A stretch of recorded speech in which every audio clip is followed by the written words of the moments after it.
Alaska, the last frontier, a dangerous place where conditions have claimed the souls of many, but for the lucky, a place home to everything wild, of all those who have answered the call of adventure.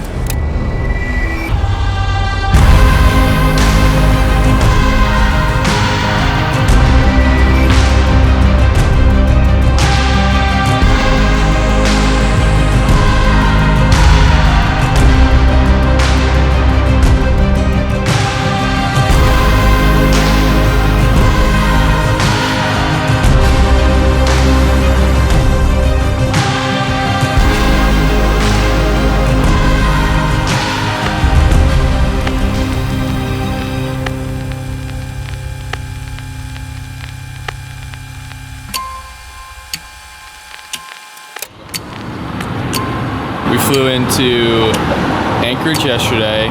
Brandon came in, Guy came in, Mr. Mark Petrie came in. Get up this morning, and now we got to get on the plane to go to Cold Bay. Everybody's been saying like, oh, you might not get there. The weather's been rough, so we're gonna hope that we make it out. We had to wear all of our clothes, so if they throw our bags off the plane, then we have enough stuff to go hunting on. So fingers crossed. Here we go, baby. Good morning once again. Welcome aboard Aleutian Airways Flight 1201 with service to Sandpoint and then on to Cold Bay. Thank you for your patience this morning. We just needed lab services to come and fix this up real quick before we hit the sky.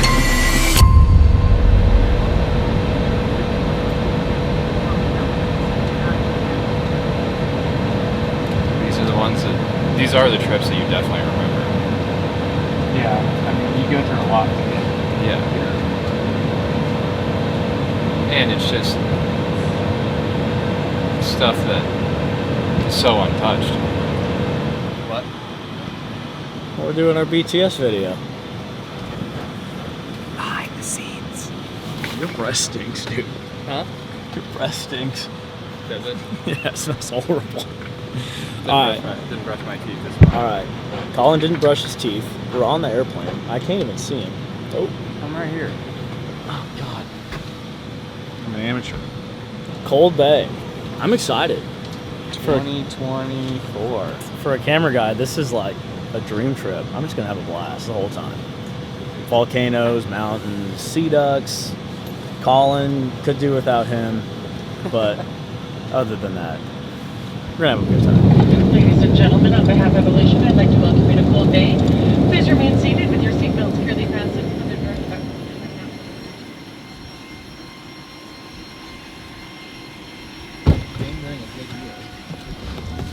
We made it! We made it. And all bags arrived. All bags arrived. We're off to a good start. We are off to a good start. What do we think, Petrie? We're here. That's it. You doing all right? You a little jet lagged? No, not at all.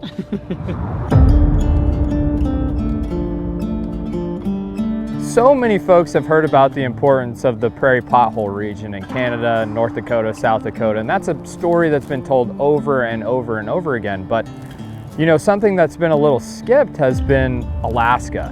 And Ducks Unlimited coming to the table with the Alaska Initiative is really to showcase how important Alaska is to waterfowl. You know, it is the first place that's been recognized as a refuge of international importance.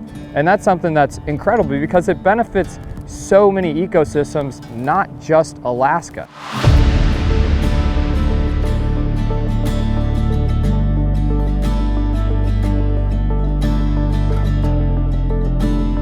So Jeff Wasley started as a biologist, moved up here in his 20s, and has been here 20 some odd years in Alaska working on the resource. Now he's created his livelihood off the resource, but he's very passionate about making sure that it stays intact. My name is Jeff Wasley, and I am originally from Wisconsin. I have been in Alaska the last 24, 25 years.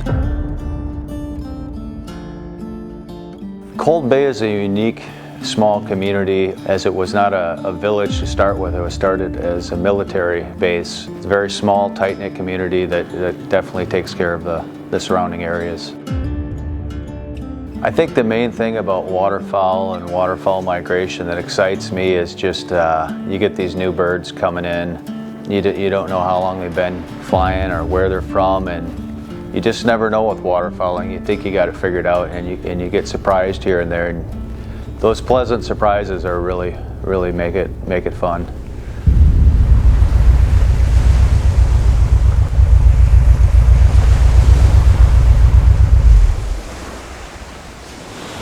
I think that's the first time that I've been duck hunting where I get out and it's salt water and not fresh.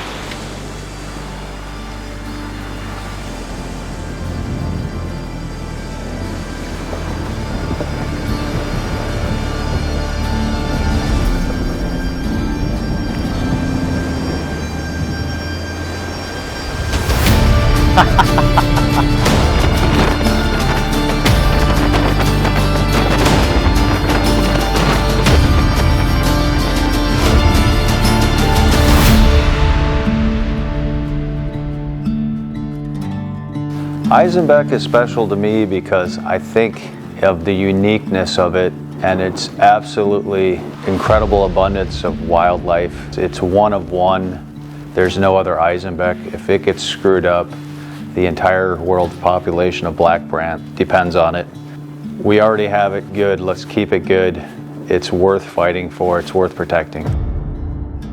You know, like, you have a picture of what Alaska is in your head, and you get out on the water, and it's wide open, and it's hard conditions, and it's exactly the way that you picture it. And it makes you feel alive. Izembek Lagoon is probably best known for the fact that it has the largest eelgrass bed in the world. And that explains why half the Brant population now winters here. Most of the emperor geese stage here in fall, and of course, thousands and thousands of pintail and widgeon and green-winged teal are here as well. So what really makes Eisenbeck unique is the fact that it's just a really, really critical food source for those duck and goose species.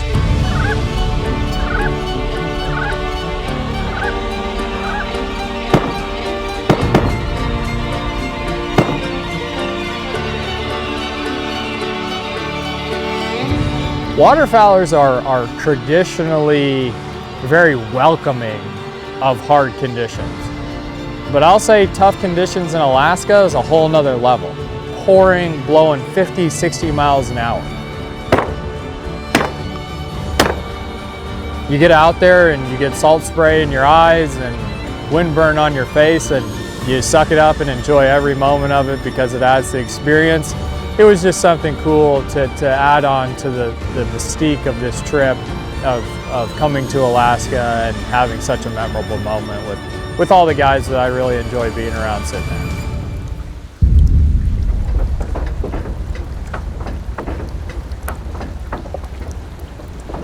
You know, taking people out hunting for stuff they don't usually get to see. Hunting birds here is just part of the thing. You know, hunters are the true conservationists, the earliest conservationists, and that's been shown throughout time. And you know, no one's gonna fight harder for a resource than those that really deeply care about it. Hunters and anglers have shown throughout time they're gonna put their money where their mouth is and step up and fight for what they love. And it's Ducks Unlimited is probably the best example I know of that. So we've supported DU a long time and always will.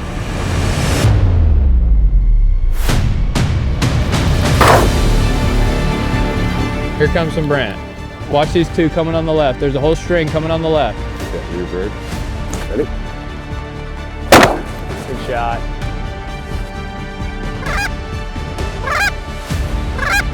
The back bird, the back bird. There you go. That's how the pros do it there, buddy. Just watch these on the left.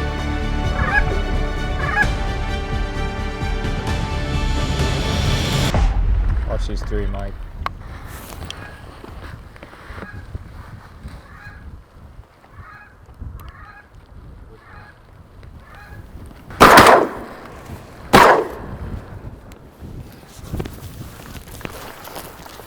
That stirred up the rest of them too. I think you got that one. I think you hit it first before I did, but I did not hit that one. that was a big one. Brandon, did you get that? Is it?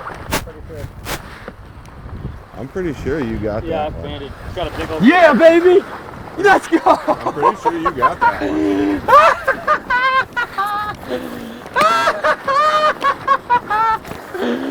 Let's go! Dude, you're putting me on him! Yeah. You're fucking... This wear on the plastic, that little notch, this one's probably been on there a good while. Or maybe he's just wearing them out more. But with these stainless bands, they look pretty much brand new forever. But the wear on the plastic, you can tell that's an older bird. So, well earned. He's on a roll. So who knows what he'll get. Sprig, here. Here. We got another one here. Sprig, come on. Here. Here. No. Give. Brandon still got 2. Little backpack. Holy smokes. Yeah. Jeff! Well. Wow. Helping science.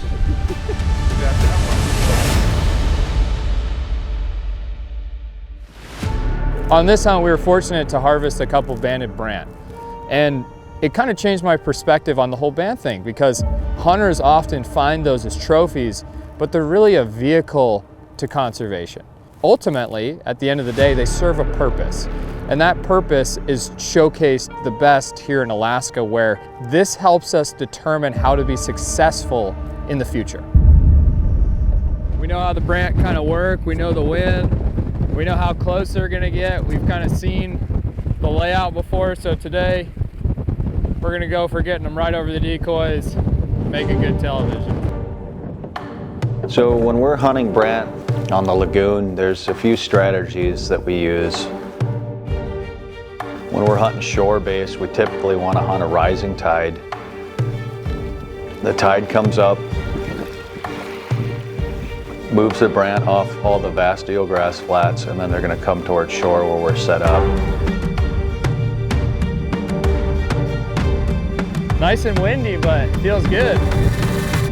He said yesterday, he goes, welcome to Cold Bay, where duck hunting weather's on tap. I'd say it's on tap.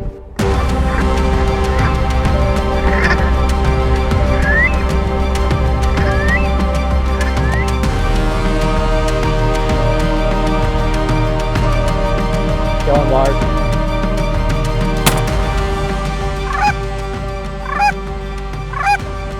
Kill 2, Mark. Kill 2 of them.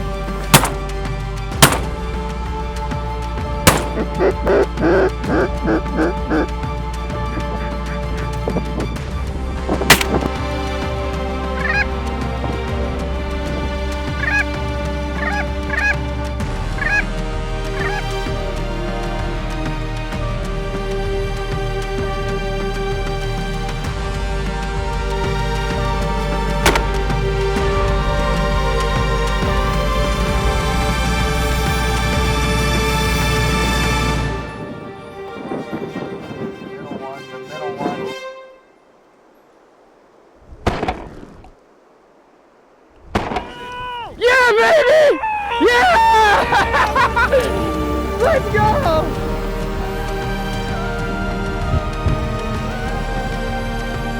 Let's go! First Euro, baby! Let's go!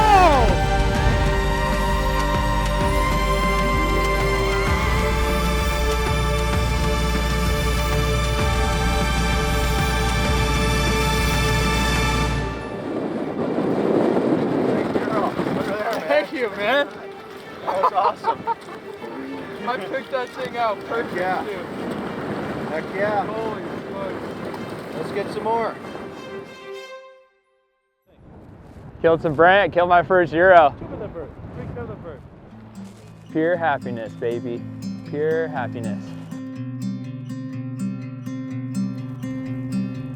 You know, there's days where you just go, man, I can't believe I'm watching this right now.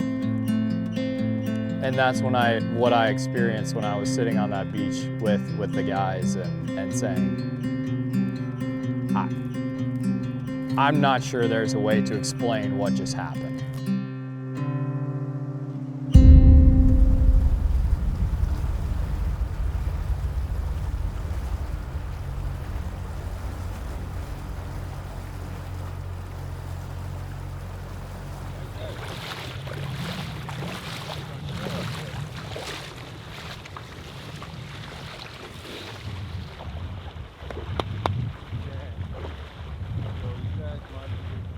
You cannot ask for probably better scenery. I've been fortunate to be quite a few places across the United States as a young man, and That right there.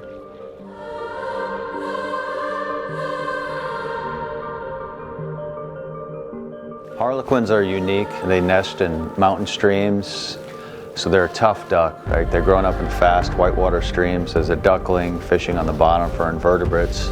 They winter in areas of rough seas, waves breaking on rocks, and they often dive into big waves that are crashing on them. So they're very tough, very unique.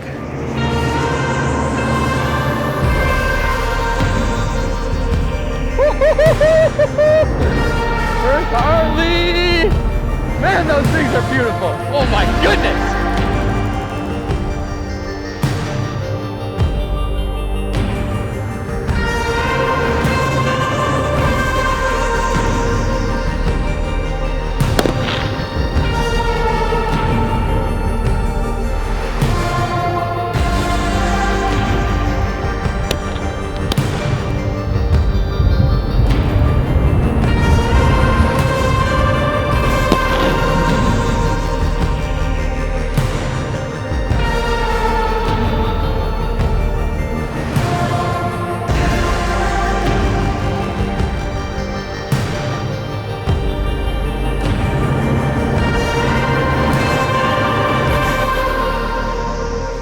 Everybody knows I'm a sucker for some upland birds in between waterfowl hunting.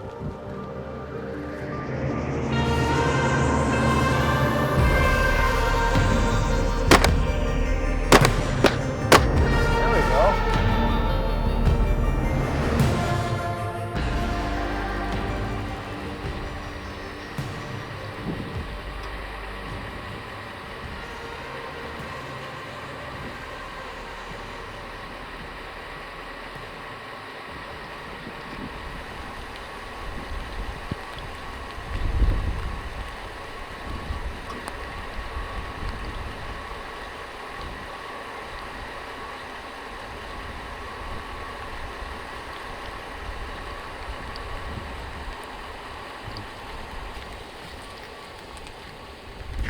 That was crazy, dude. You made friends with a fox, huh? That was my little buddy. Can't believe it. Dude, how far was that from you? Like 5 yards? 5 feet. I don't know. 5 feet? I mean, that thing was like coming up to sniff. That was insane. Incredible. Holy smokes. Worth getting my camera a little wet for it. Dude. Come on. Come on.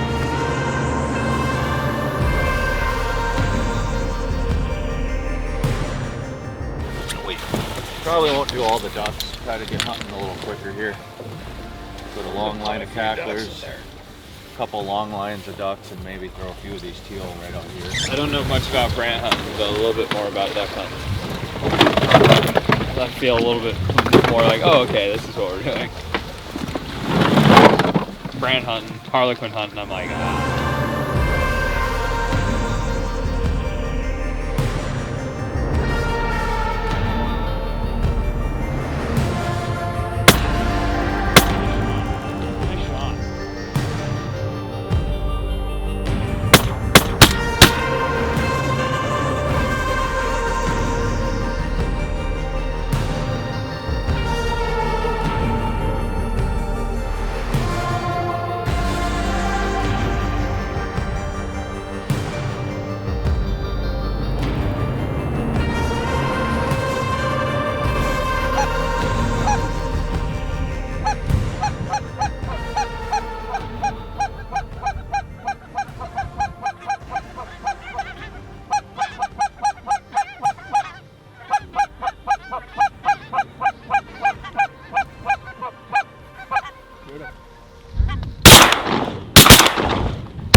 Yeah. More tabs. Huh? More tabs.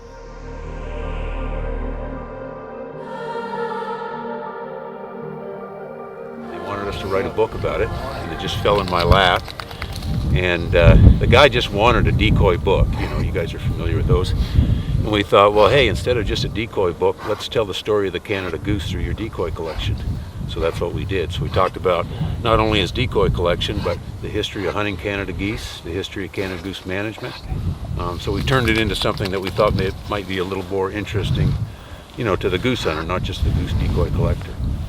So the characteristics on these tabs that you're looking for that make it a taverner versus a dusky versus any other subspecies of cackler, I mean, what you look for? It's you know, there's 4 subspecies of cackling geese. Taverners and lesser Canada geese are really hard to distinguish. In fact, you probably almost need to do some DNA analysis to do it. Interesting. Yeah, so it's a tough thing to do, but it's the largest, I think, of the cackling geese, just in terms of size, just in terms of weight. So waterfowling, kind of in a nutshell, is watching these birds decoy in, migrate out, just being, it's kind of inspiring, you know, just the beauty, and like, these are little birds. They live in a tough world out here in really rough weather, and it's a really unique place to hunt, so it just keeps you coming back, and it's a little unpredictable. It's a really special place, and I think it's a place worth fighting for, and the resources are worth fighting for, so people down the road can enjoy them like we have. It's really a big reason why I support Ducks Unlimited, is their legacy of helping these birds that we care about.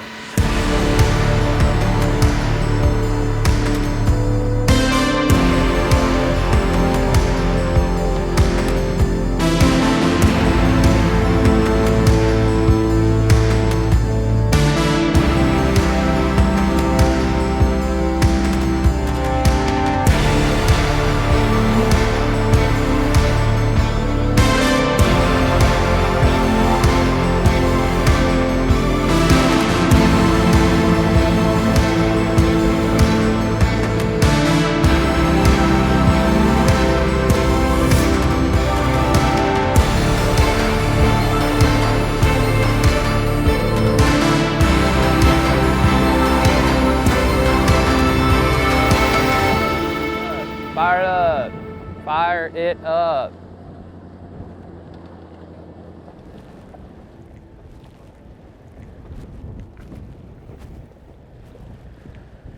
What'd you say? I was doing a little interview. Oh, you were? Get out of my way. This is my show. Oh, it is? Do you want to have a competition today? One shot? We can do that. Thumbs down for you. Day in the life of a Brant hunter.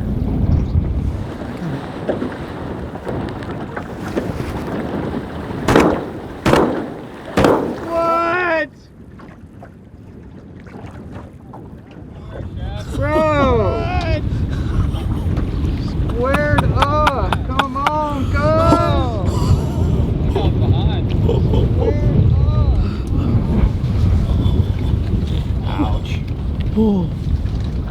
That one hurts.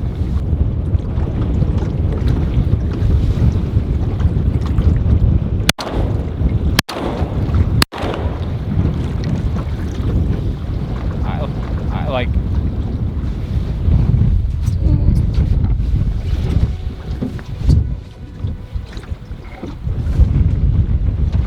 I mean,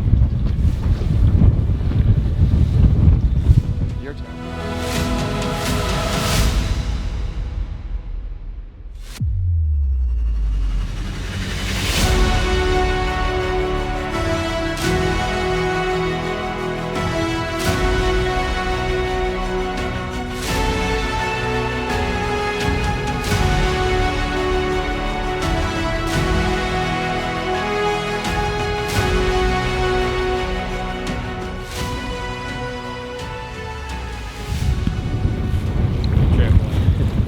Colin couldn't hit anything, so it came up to me, Shepley, with the shot of the year, front ending this guy.